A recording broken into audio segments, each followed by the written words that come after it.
Minasan, konnichiwa. Balik lagi di channel Mimin. Apa kabarnya kalian semua? Semoga kabarnya baik-baik saja. Di video kali ini Mimin bakalan bacain alur cerita anime yang berjudul Hataraku Saibo. Anime ini rilis tahun 2018, genrenya komedi, shonen, dan ada sedikit actionnya. Oke, seperti apa alur ceritanya? Langsung saja ke video intinya. Apakah kamu pernah kepikiran kalau di dalam tubuh kalian terdapat sebuah kota atau pabrik gitu? Ternyata gini loh teman-teman, di dalam tubuh kita itu banyak sekali sel-sel di dalam tubuh kita. Jadi ini ceritanya tentang sel darah merah yang mau nganterin oksigen. Cuma di tengah dia mau nganterin, tiba-tiba saja ada yang datang, yaitu kuman atau bakteri. Sel darah merah yang baru bekerja itu ketakutan dan kagak tahu itu apaan. Untungnya ada sel darah putih yang menolongnya. Mereka membabat habis bakteri tersebut. Emang itu tugas daripada sel darah putih. Di sisi lain terdapat sisa bakteri yang masih belum mati, yaitu bosnya. Setelah itu si sel darah merah ada pekerjaan lain lagi. Ini dia disuruh mengantarkan karbon dioksida ke paru-paru. Dia yang masih baru tentunya bingung nganterinya kemana, walaupun ada peta juga kagak ngaruh. Sampai harus dimarahin karena salah masuk terus. Akhirnya dia nyari-nyari lagi, ketemulah satu pintu di sana. Pas dia buka ternyata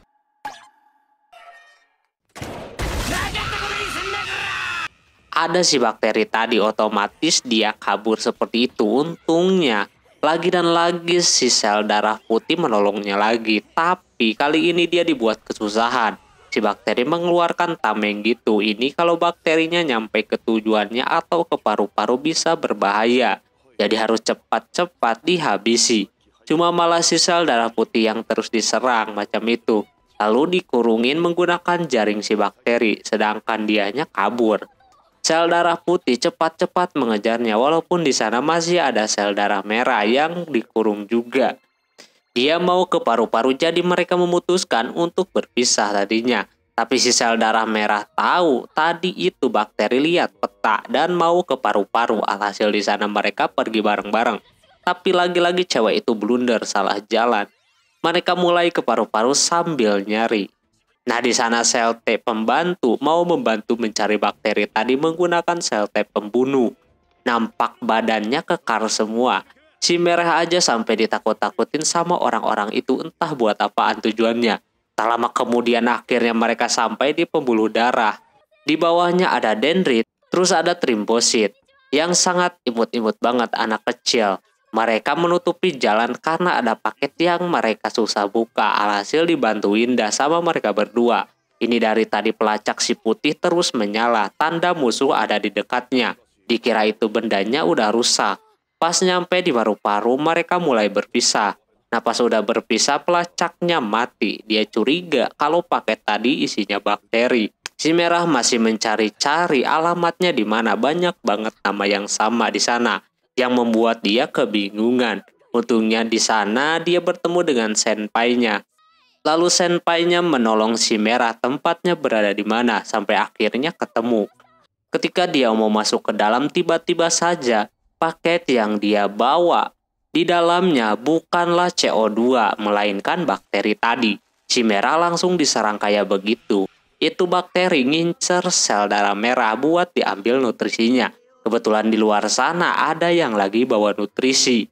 Dia mending mengorbankan dirinya saja. Tapi tak lama kemudian sel darah putih pun muncul dari atas sana. Dia bisa menyelinap lewat saluran gitu. Terjadi duel lagi lah di situ untuk mencegah bakteri itu supaya kagak membunuh sel darah merah. Si putih dibuat kesusahan di situ, ditambah si sel darah merah beban banget. Kagak bisa ngapa-ngapain, hingga akhirnya si bakteri dipancing masuk ke saluran pernapasan. Dikira itu orang udah menyerah karena terpojok. Gak taunya pas bakteri itu nginjek ke daerah merah itu auto bersuara. Si putih pencetlah tombol yang ada di sana. Alhasil itu orang dimasukin ke dalam gelembung, sedangkan mereka berdua malah ngopi-ngopi anjir. Terus itu orang digiling sana-sini sampai akhirnya dimasukin ke sebuah tempat untuk nanti dibuang lewat bersin. GG anjir, bersin udah kayak peluncuran roket.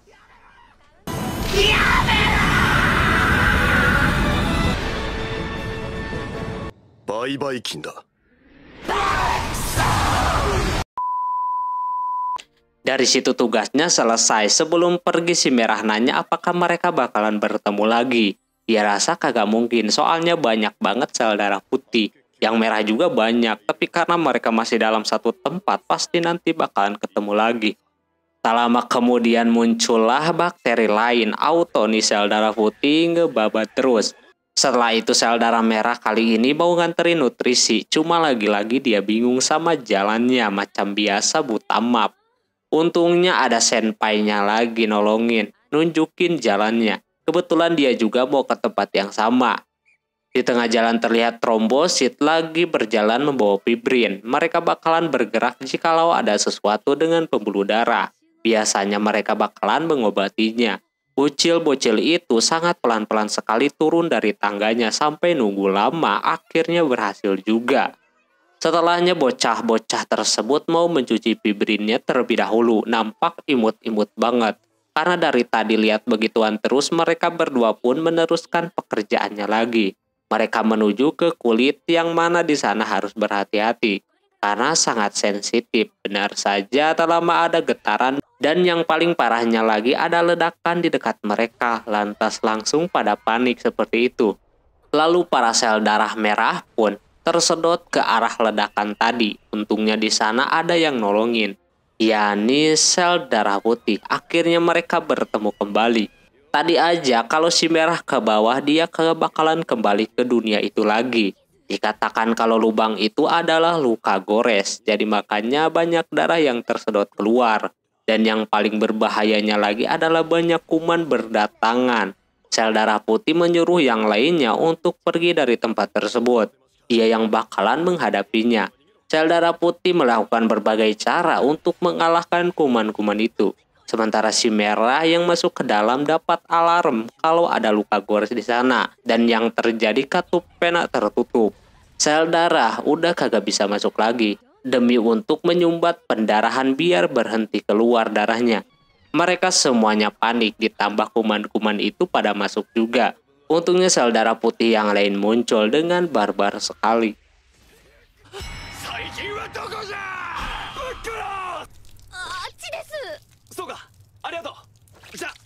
Si putih yang tadi masih diserang sama beberapa kuman-kuman, dia masih bisa mengatasinya walaupun sempat ada kendala juga.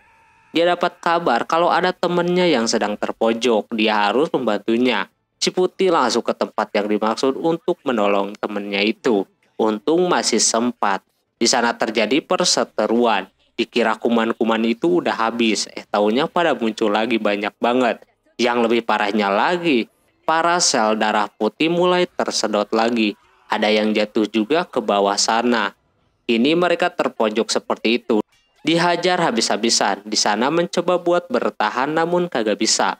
Orang itu udah mengetahui kelemahan sel darah putih beserta pekerjaannya. Dia juga tahu orang-orang yang membantunya dalam pertarungan. Dia tahu info itu dari bakteri sebelumnya. Terus pas mau dihabisin, sel darah putih kembali menahannya lagi. Dia masih ada tenaga. Dia kasih tahu aja kalau yang disebutkan tadi belum lengkap. Ada satu lagi orang yang bakalan membantunya, yaitu bocah-bocah trombosit. Awalnya kuman-kuman itu kagak menghiraukannya. Jadi dibiarkan begitu saja.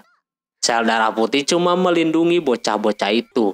Lalu bocil-bocil itu mulai turun dan mau memasang fibrinnya. Biar kagak ada kuman masuk lagi. Karena bocil-bocil itu bekerja sama, alhasil lubang tersebut berhasil ditutupi.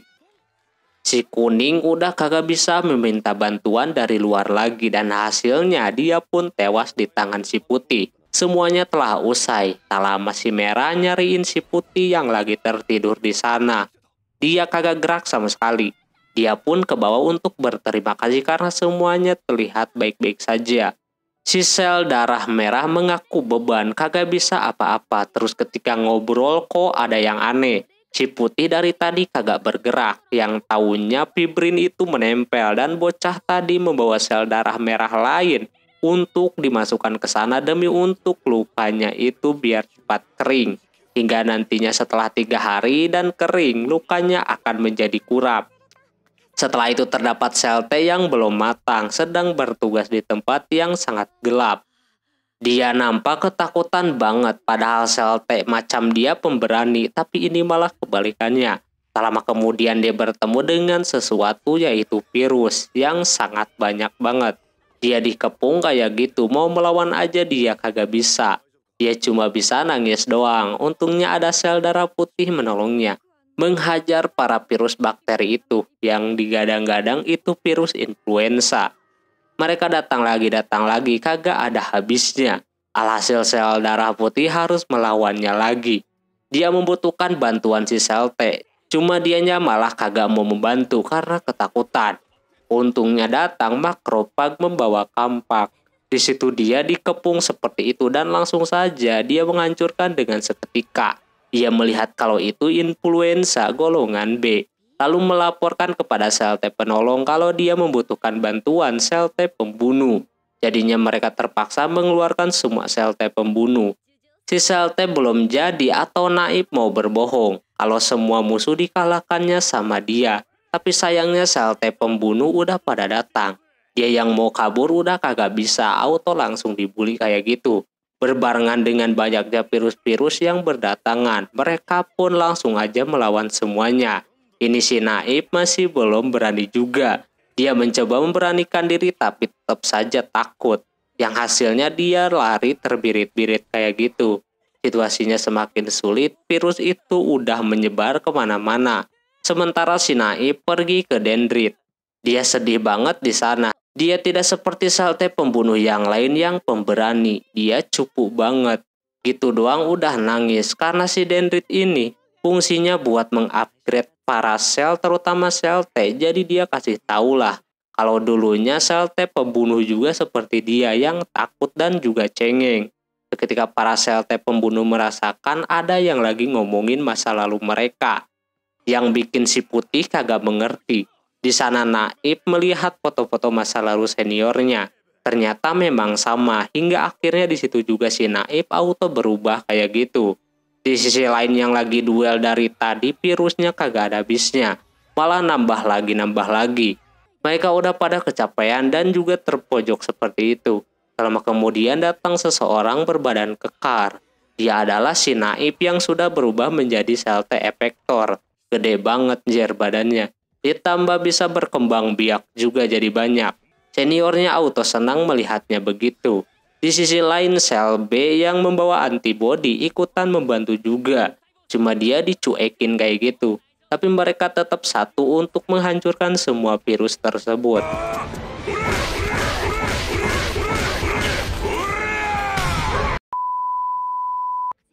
Semua yang bekerja di dalam tubuh itu mengalami kendala, jadi semua ikutan bekerja sama. Sampai akhirnya virus itu pun habis dibabat sama mereka ini. Dikala udah pada tenang, datang virusnya lagi.